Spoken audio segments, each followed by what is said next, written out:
Dari semua surat yang ditulis oleh Rasul Paulus, surat Filipi ini mungkin yang paling pribadi dan membuat hati kita yang membacanya menjadi hangat.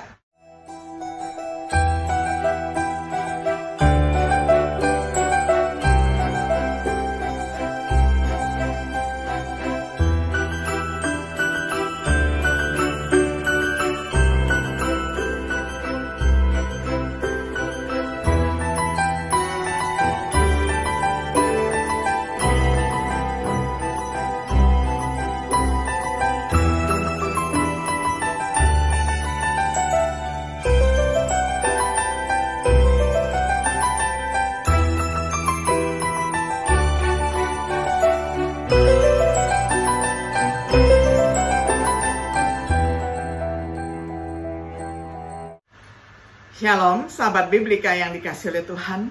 Senang sekali hari ini kita dapat berjumpa kembali di dalam acara Refleksi Sahabat Biblika.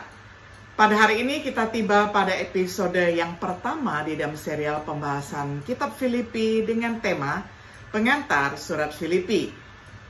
Saya akan membahas pengantar dari Surat Filipi ini dengan memperhatikan beberapa hal sebelum kita melihat beberapa poinnya. Yang pertama, dari semua surat yang ditulis oleh Rasul Paulus, surat Filipi ini mungkin yang paling pribadi dan membuat hati kita yang membacanya menjadi hangat. Karena Paulus mengungkapkan karakternya sendiri, bagaimana surat ini disebut sebagai jendela kepangkuan Rasul Paulus. Dan kemudian kalau kita membaca surat Filipi ini, sepanjang surat, kata kuncinya adalah kata joy ataupun kata sukacita. Kemudian perhatikan beberapa sering sekali kata sukacita ini ditemukan di dalam pasal pertama ayat 3 dan 4, kemudian ayat yang ke-18, kemudian ayat yang ke-25, lalu di dalam pasal yang kedua, ayat pertama hingga ayat yang kedua, kemudian ayat yang ke-16 sampai 18, lalu di pasal ketiga ayat pertama, kemudian pasal 4 ayat pertama dan ayat yang keempat. Mengingat akan hal ini, kita dapat memahami mengapa beberapa orang menyebut surat ini sebagai nyanyian sukacita Paulus. Ketika kita mempelajari surat yang sangat singkat ini, mungkin akan bermanfaat untuk melihat nilai yang dimiliki di dalam surat ataupun buku ini bagi kita, terutama mengingat masyarakat saat ini. Yang pertama-tama mari kita perhatikan tentang pencarian ketenangan pikiran.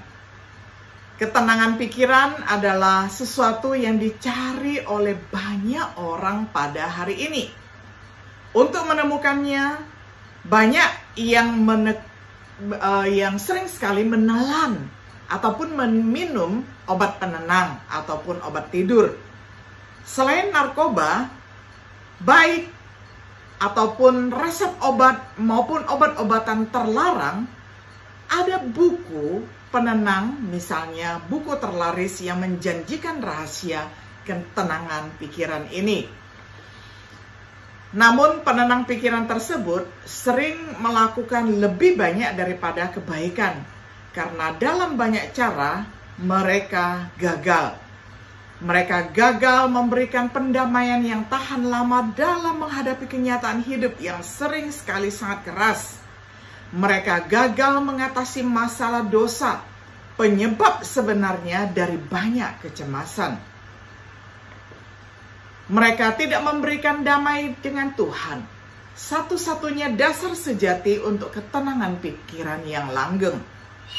Mereka yang percaya pada obat penenang, baik buku penenang ataupun pil penenang, mencoba untuk melarikan diri daripada menghadapi kenyataan.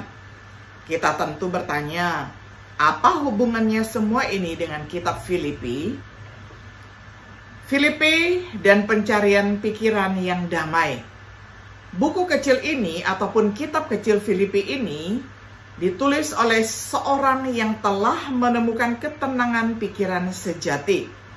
Meskipun dia dipenjara pada saat itu, dapat kita baca nanti di dalam Filipi 1 ayat 12-18.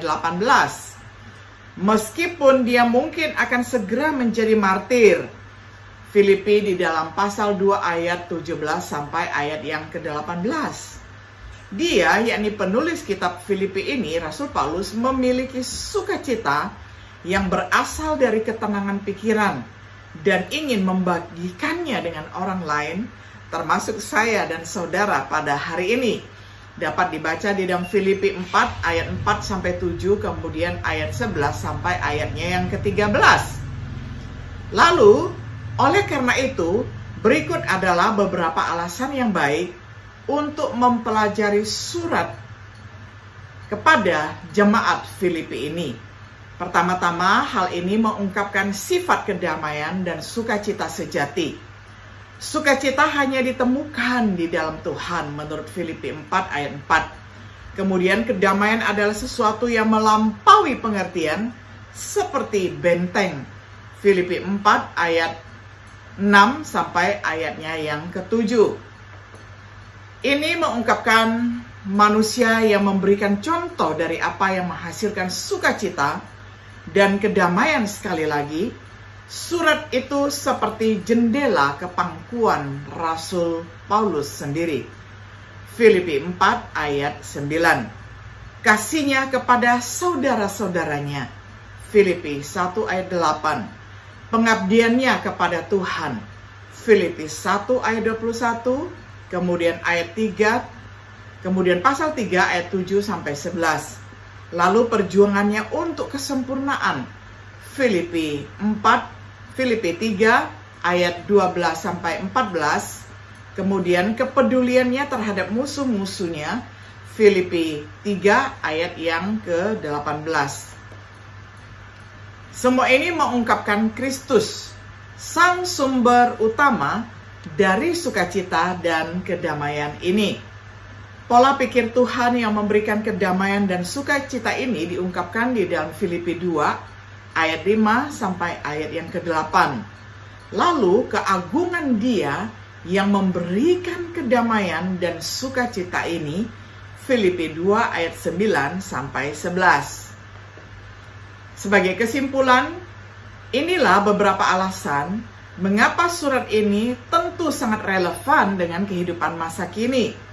Apakah kita memiliki kedamaian yang melampaui pemahaman, sukacita di dalam Tuhan?